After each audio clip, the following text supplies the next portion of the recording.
course, there were men, and here's our lovely mayor, Philip, at last year's Kindness Festival.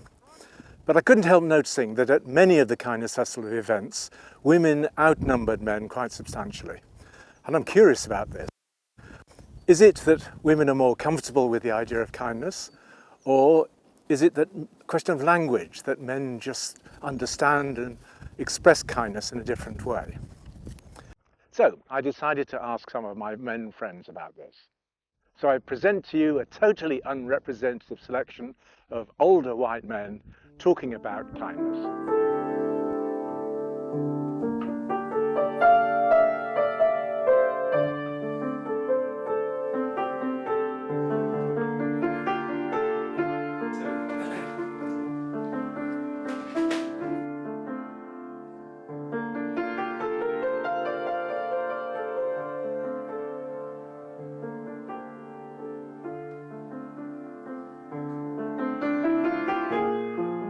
Yeah, there probably is something about the language of kindness that makes some men wary of it. I don't know, as a man, I don't really relate to the word very easily. In terms of the language that we use, I think kindness is a very loaded word. I fear that it's not a word that many men would understand or associate themselves with. I think men maybe are less vocal about how kind they're being, and I think it's a lot easier to understand kindness from a woman's perspective than a male perspective.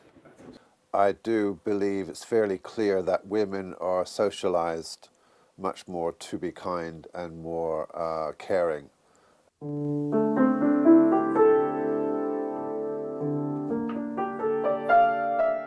And then out of the blue one day, he just contacted me and told me he had renal failure and he was having to move back to the Netherlands to be on dialysis, and that was his condition. He was now on a list looking to get a donor for a kidney.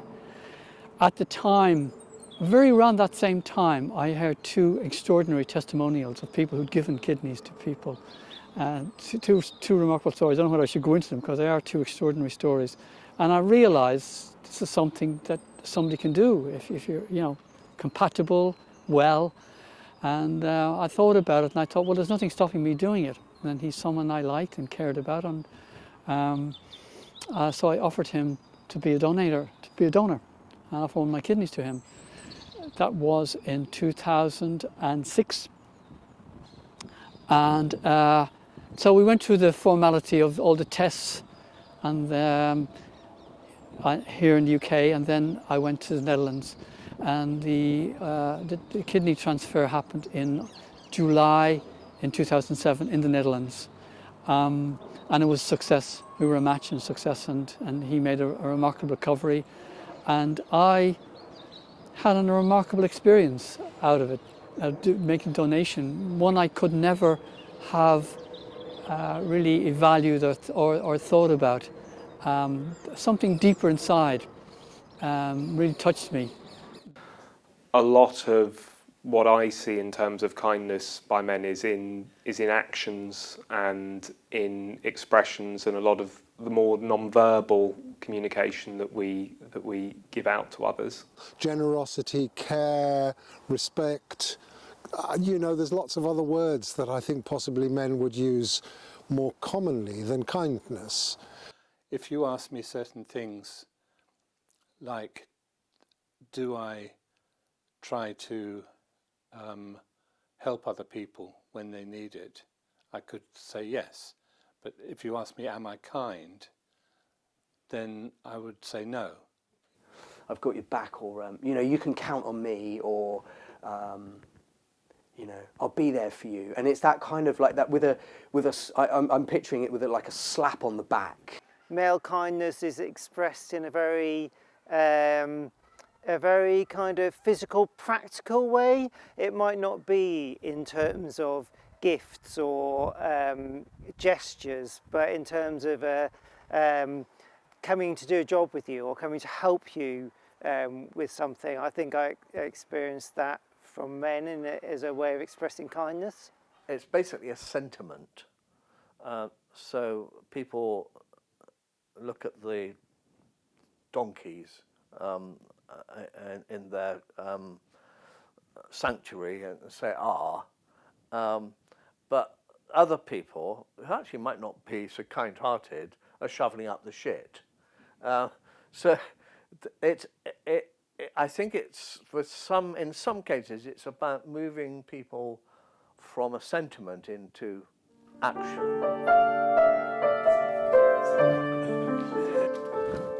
One of the most profound acts of thoughtfulness and kindness that I received from someone in recent years that crosses my professional and personal life was when I was working in an A&E in London, and I was unwell myself. I was suffering from asthma that wasn't diagnosed, or I didn't even know I had. I was trying to work through it. I obviously looked unwell. I was seeing a patient who was suspected to have had a heart attack, but he was worried about me and he asked after me. And at the end of my consultation with him, he said that he had something that could help me.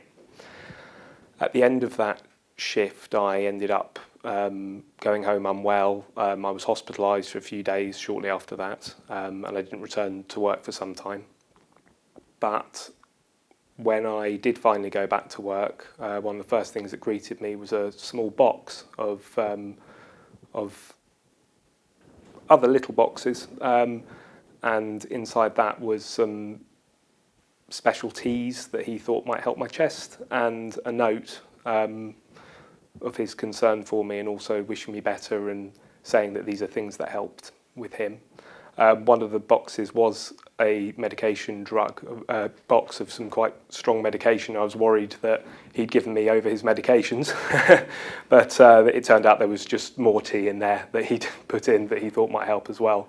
I was very touched by that and the thoughtfulness, and also the fact that it highlighted to me that often it really takes someone quite brave to highlight to people when they think they need help, especially when they're in positions supposed to be looking after people or positions of authority. And it really made real the situation I'd been through, and his kindness towards me made me really think more about looking after myself as well as others in that kind of time. And it's changed how I look after myself and also the sort of intervention I would do for someone else. Kindness in many ways is a really selfish act. And I think what is really disappointing is the fact that men, people generally, don't realise that kindness is selfish because it makes you feel good. It makes the donor, the gift bearer, good just as much as it makes the other person feel good. Stereotypically, men do things to help people that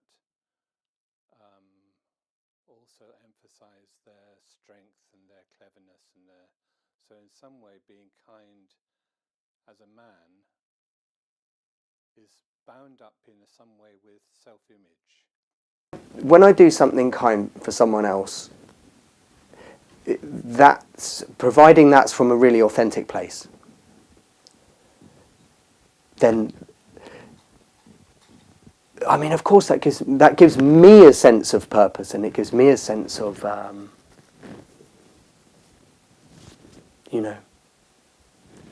connection. Somebody once said there's a gift that's exchanged when you talk to someone, when you have an interaction with someone. Each person exchanges a gift. It can be wordless. It can be just from a look, from a smile. A smile is an act of kindness. You know him saying, "I have no mask. I'm not dangerous. You can trust me. I'm happy. I'm giving my happiness to you." Smiling at someone is giving your happiness to someone else. That's an act of kindness.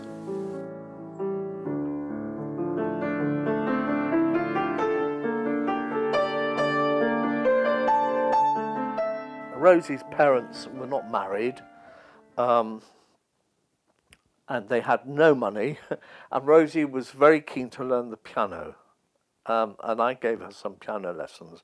And one day her mum said, "Rosie's made something for you." And it was this beautiful thing. So when she was making it, I was somewhere in her thoughts. Now that might well be something to allow a person to dwell in your thoughts for an extended period of time. That's the thing, I think. Kindness holds you. I knew that they would always have my back. I knew that they would always forgive me, actually, is the truth. And I'm only just realising this now, actually. They're very dear friends still. And they would never give up on me because they saw that softer side of me that I probably didn't see myself. And I think that must have given me faith, you know, in a possibly in a less than fully conscious way. I think their love and belief in me helped me see that, you know, there was more to life. There was a distant cousin of mine who was a vicar, but an outstandingly special man. And I actually, I renovated his house and we became quite close friends. And he was so inspiring because he was kind to everybody he met. You know, you'd go and see him for a cup of coffee and he'd tell us about the gardening he'd been doing first of all. And he'd go, "Now, tell me everything." And I knew he meant it, and he was fascinated and excited by hearing about people's lives, and that's been great inspiration to me. He listened, he considered, he questioned and explored, and the overall effect was of feeling profoundly cared for and kind of met as a human being. So the most important thing about kindness is the ability it creates for reciprocal relationships, and being open to people or having an openness to kindness from those who give it as well as, you know, and receiving it means that you can be more open with people and you create a community that is stronger as a result. There is a ripple effect, because when I made the postie, when I made her life a little better, then every single person that she delivered letters to will have been greeted with a smile. A smile is an act of kindness. You know him saying, "I have no mask, I'm not dangerous, you can trust me, I'm happy, I'm giving my happiness to you." Smiling at someone is giving your happiness to someone else. That's an act of kindness. Kindness, wherever it comes from, is a good thing. But I would say that sometimes performative kindness can come from a place of wanting to be seen in a certain way rather than actually being a certain way.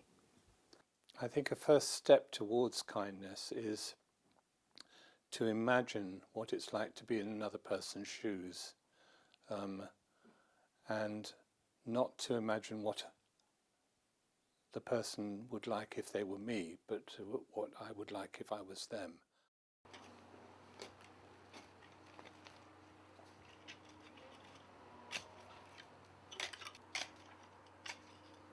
So when I was a young man, I had cancer, and end of school years, so I was in the sixth form, and spent a little bit of time in hospital.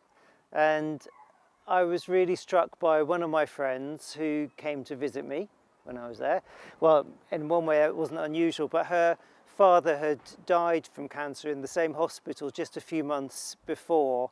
And I think I was kind of really impacted by the grittiness, I suppose, and the courage that she would take herself back into what was a very painful place to support and help me at what was a really difficult time for me. And I think I also,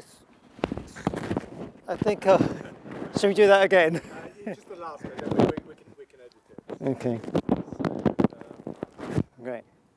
So just go back to what you were saying about grittiness. That's a great phrase.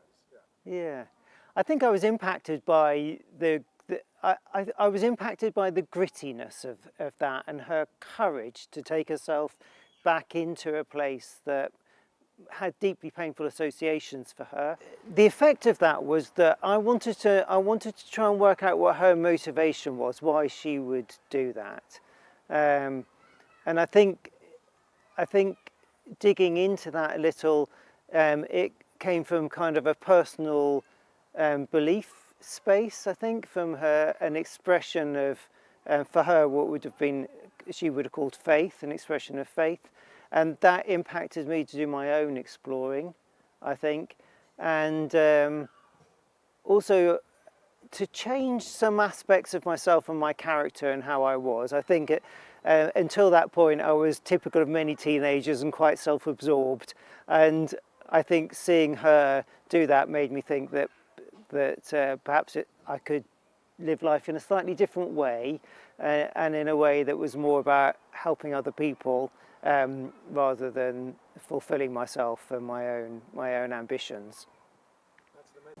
For me, kindness starts with a positive mental attitude. If you believe in those around you, if you believe in the things that you offer, and you believe in yourself, and you believe that others are equally worthy of respect, then you are going to have an optimism which leaves you open to performing acts of kindness because you feel yourself within the community and the fabric of our society.